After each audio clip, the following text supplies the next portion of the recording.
ট্রাকের চাকায় পিষ্ট হয়ে মৃত্যু হলো বাবা ও ছেলের। মর্মান্তিক ঘটনাটি ঘটে রবিবার সকালে দেওয়ানবশ সংলগ্ন পালপাড়া এলাকায়। স্থানীয় সূত্রে জানা যায়, এদিন বাবা ও ছেলে বাইকে করে নিশিগঞ্জে বাড়ি ফিরছিল।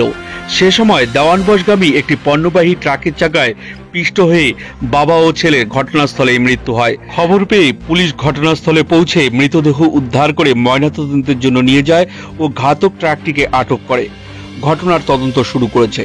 ঘটনার পর থেকে এলাকায় শোকের ছায়া নেমে এসেছে।